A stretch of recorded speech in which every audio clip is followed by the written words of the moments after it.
Jarrah Parry for Boxing Social in association with Empire Fight Store and Our Kings Competitions. Delighted to be joined by promoter Ben Shalom.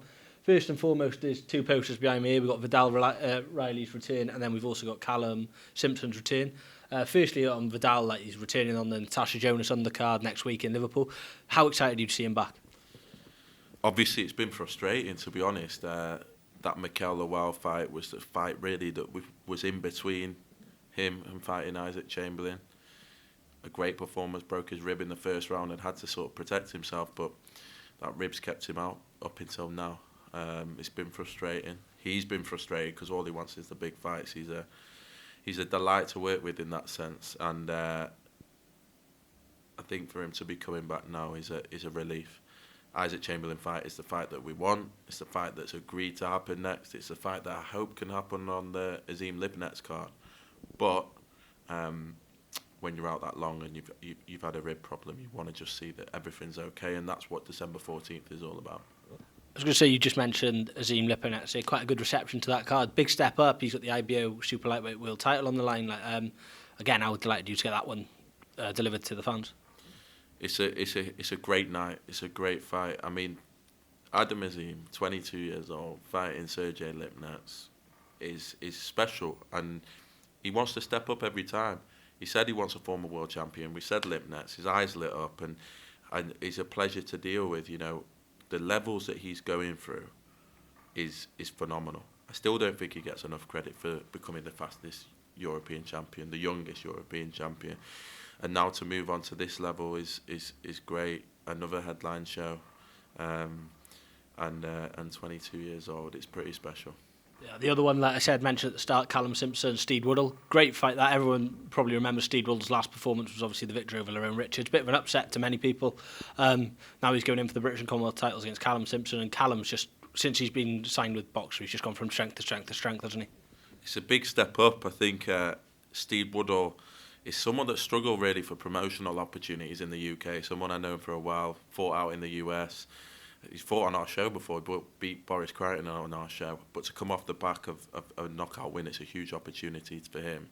But for Callum Simpson, look, he did have a difficult time recently. I said to him, do you want some time? I said to him, do you want to fight to get back into the swing of things? And it's just a measure of the man. He wants to have his biggest test today, and that is Steed Woodall. Headlines again. He's got Oakwell going back for us is on the horizon. So to take a test like this is big, but it's just a great British fight, and we want to put on great British cards. That's the focus now. That's basically your next three shows covered. But then I've got to talk to you about one card that got announced last night. Obviously, you've got an involvement in it with Joshua Buatsi's fight, but the February 22nd card topped by Bivol and Batiev, the rematch. What do you make of the whole card, and how happy are you to be involved in all that? Oh, it's just, to be honest, if you think about it from a boxing fan, it's almost like ridiculous. And I think we've got used to it, but I think this level of card might never happen again. And His Excellency, I'm sure, has got plans for it too. And every time him and Riyadh season sort of produce the goods, and to get all the promoters on there and to be able to turn this around so quickly is phenomenal. But I think as a boxing fan, if you're ever going to go to Riyadh for a card, it's that one. Like, this is just mind-blowing, and it doesn't make sense. Like, it doesn't make any boxing sense for that to be able to happen, and he's done it, and it's amazing for the sport. It will bring massive eyes to boxing, the continuation of great cards, and obviously for us, Joshua Buatsi is in a massive test, and credit to him for taking that. And Callum Smith's been a fantastic champion, and this was a natural progression. This was the fight that His Excellency wants, but the card in itself is phenomenal. How long was that discussed, Joshua Buatsi and Callum Smith? Because obviously Callum had the run out on the weekend, obviously got the 5th round stoppage, but there was quite a few murmurs then that the fight between him and Buatsi was in talks, etc. Was it quite a quick deal to deal with, or was it like one that's been in talks for quite a while? There's been talks, but obviously Callum was fighting on Saturday, but for there was options, and I think, as I say, Callum Smith was the one that Riyadh. That was the offer that we got. That was the offer that Riyadh season wanted, but it was the fight that Josh wanted as well. And so, credit to him, because you become interim champion. Those belts have been tied up for 18 months. Bivol and Beterbiev have had I never thought that fight would happen. Then it was made, then the injury, then the rematch. I mean, the division's been tied up, and Josh could wait for his chance, but to give the chance really to Callum Smith says a lot about him and the level of fight he wants on his resume, and it's just a great fight. Where does this leave Anthony Yard? Because obviously he was on your last show and etc. And I think a lot of people are drawing conclusions to that. But where does this leave Anthony Yard in all this? Look, I think he's in a great position. He's in the number 2 position, I believe, for Josh's title. He's there and thereabouts now to fight for that. If it does become vacant, that would be the ordered fight. And I think for him, he'll just want to be in the big nights and be in the big fights. Probably looking at Buatsi Smith and thinking that he's the natural fighter for the winner. But the division's fantastic, and look, Yard is a star. Yard is a commercial star, and Yard can bring numbers and bring eyeballs and bring attention to any fight that he's in, and he's a credit to be in the light heavyweight division. He's great for the light heavyweight division, and it's a stacked one in this country. Look, Buatsi Smith will take to it first, but I'm sure there'll be news for Yard soon. Back to obviously the Buatsi Smith fight. Obviously, there's been a bit of back and forth between yourself, Frank Smith and Eddie recently. How was it working with them to get this fight over the line? Because obviously, well, for a start, it's one of Matchroom Deck's fighters in Buatsi against obviously Matchroom's fighter in Callum Smith. What's it been like working with them getting this fight over the line? Look, I don't think there's that.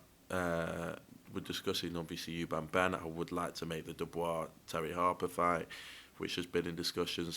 There's another offer for one of our fighters sort of mooted to us today for a Matchroom show in January. So look, I think we're beyond that now. It doesn't matter what anyone thinks of each other. If we can make the fights, we make the fights. And to be honest, I think that's where it's got to. I think people are a bit bored of it. So you mentioned Eubank Ben. I spoke to Frank Smith last week, and he said to me that he wants to make that fight, but his words were that he doesn't think it would be sensible on Eubank. Like, Eubank side aren't going to be sensible with it all. What do you make of that? It's the other way around. And look, I'll be the first to admit, Eubank walks away from big fights when it doesn't make sense. We've seen it with Canelo, we've seen it with Golovkin. But the reality of this situation is, you've got a fighter that's been out 2 years. It's never fought for titles. It's never fought really for 7 figures. It's never fought on a pay-per-view show against someone that has and is, and we've been doing it consistently for years. So it's not actually, I think Chris, in his position, I want to make the fight selfishly as a promoter, of course. But I think on this occasion, it's the other side that aren't being sensible about it. And Chris is in a position in life where he doesn't need to do something that's stupid. And if there's an opportunity to fight for a world title, that's the fight that he's instructed me to make. I'm still hopeful as a promoter that everyone becomes sensible and then the fight happens. But it's just one of those things, and hopefully it happens. But if not, as I say, at the moment, Chris has told me, make the Lara fight. This could be his chance to win a world title. I was going to say, how are talks progressing with that? Because again, like I also spoke to Eddie Hearn last week, and he said that he doesn't think that fight will happen because Lara's quite good. That was his words. So how has talks progressed with that? Because obviously it came out a bit last week. So what can you tell us? It's been a fight that we've been discussing for a long time. We're speaking to Louis de Cubas at the moment, and I believe the fight is the fight that they want as well. So we're looking at venues, we're looking at dates now, but it's close. I mean, we've got a rough deal outlined, and as I say, it's an exciting fight, and it's an exciting opportunity to fight for a world title, and that's it. Will that be a UK fight night, or would that be America? Because obviously with the Peacock deal, etc. In the UK. Okay. Speaking of that American deal, there was also talks a few months ago that if Ben Whittaker got through Liam Cameron, he was going to headline a show in America. Is there a plan to still do a show in America, first of all? Look, his numbers, his audience, his attraction is probably, in a weird way, higher than ever. If you think about from January to now, you got a kid that came in on 200,000 followers, has now become a superstar. In that year, he's had the highest of highs and the lowest of lows, and for that to happen in 1 year is a whirlwind. I think we'll look back and be glad that this has happened, because for any young man, when you go from zero to being in a position where you can have pretty much anything you want, where you become pretty much a household name in British sport, you could take your eye off the ball, and whether he has or whether he hasn't, what happened in Riyadh was a harsh reality of what our sport is, which is a brutal sport. It's unforgiving, and it doesn't care who you are, how much money you make. You've got to work as hard. And again, not saying that he's done, but you've got to have world-class people around you as well. And I believe that this was a sobering end to an unbelievable year for Ben Whittaker, and that's what boxing is. And he has an opportunity now that most fighters don't get early in his career to learn about the harsh realities of boxing. And I expect him to be back in March and April with a really motivated, in a really motivated way. A lot of people obviously online were saying that Ben Whittaker can't move forward until he rematches Liam Cameron. Like, what do you make of that, and do you think that is the fight to make? I think it's the fight that we'd like to make. Obviously, we're not going to be held to ransom, but we'd like to make it. If we can make it, I believe it will happen. Equally, I hoped Ben would fight in December. He can't. Jan-Feb really can't. And so we're looking at March, April. So I want to see him starting his camp, team already, and then we can go forward and make a fight. I was going to say now, in terms of next year, like at the start of the interview, I did reel off your first shows that you've announced. How many shows are you planning to hopefully do next year? Obviously, I know it's early days to ask that now, but like, are you hoping to put on more shows than you did this year? And are you looking to go into new locations, new territories, etc.? Yeah, we are. Look, when we first started, we did a lot of shows. And last year, tailed off, really getting used to Riyadh season. You had Ben Whittaker, you had Eubank Jr, you had Frazer Clarke, all going on that card, all would have potentially headlined their own shows. And so I think that's been the case for British boxing in general. I think it's taken a bit of a hit in a way because of how good the Riyadh season has been, and I think we see it as our duty, especially on Sky Sports, especially on the mainstream platform, to put boxing on in this country regularly and big British shows. And I'm hoping that that's a statement that next year brings. And I think we can now manage the unbelievable work that Riyadh season do with the British shows, and then we should get a perfect balance. The name you mentioned there, obviously Frazer Clarke. Obviously, we saw what happened out in Saudi Arabia. Have you spoke to Frazer about a potential return to the ring? Like, are we looking that it could be early in the new year, or do you think he'll take a bit more of an extensive time out? I spoke to him literally yesterday. He had a good time at the Galal Yafai fight. He's obviously good mates with Galal, and he'll be back in January the 10th in the gym. And then we're looking at an April return. And to be honest, to be hearing the way that he's talking, the fact that I said, do you feel anything? He said, no, I don't feel anything. Which is remarkable from where it was. It's now just about physical and mental preparation to get back, and from what I can see, he is more motivated than ever, and wants to be in the big fights. And so from January, back in the gym, and we'll see him out in April. As I say, there's a big fight this weekend, obviously, in the heavyweight division, like domestically, and that's Soldaker's and David Adelaide. Could you see that being the winner of that? Maybe not being next for Frazer, of course, because I think he'd have a long time out. But do you think that could be somewhere with like an opponent you'd be looking at maybe for mid to late next year? Definitely. I think, look, Adelaide's got history with Frazer. Frazer's always wanted that fight. Frazer's had a setback here. I still believe he can compete at the highest level. I really do. But those fights make sense on the journey back. 1 or 2 fights, that could happen in his second fight back, absolutely. But as I say, I'm just delighted that he's going to be back in the ring, back in the mix, and back on TV screens, because he's a very popular guy, and you don't get many heavyweights as popular as Frazer Clarke. Chris Billam-Smith also, another fight. He came off the back of a loss there to Gilberto Ramirez. Obviously, a very spirited performance, etc. But he's tough as old boots, is Chris Billam-Smith. Are you expecting to see him back early next year? You're hoping to do a big Bournemouth homecoming again, because we all know he sells very well down there. Yeah, look, that was the plan. It was a tough night for him, but the mentality that he showed and the spirit that he showed, I think even His Excellency was pretty astonished at. I think anyone that was there that night saw the the level of the fight in terms of it was an old school throwback. You had two guys throwing punches toe to toe for 12 rounds. I mean, I saw Michael Buffer after, and he was emotional from watching it. That's what they like over in Riyadh season, and that's why you don't see the YouTube fights over there. And so they've got a soft spot for him now. I believe that they'll want him back. I believe that, of course, we want to go to Bournemouth again, and the pressure's off now for Chris. When you've achieved that much, when you've become unified, when you fought in unifications, when you've become world champion, when you fought in front of your home stadium and away stadium, you know, these are the things that people dream of, and he's achieved it already.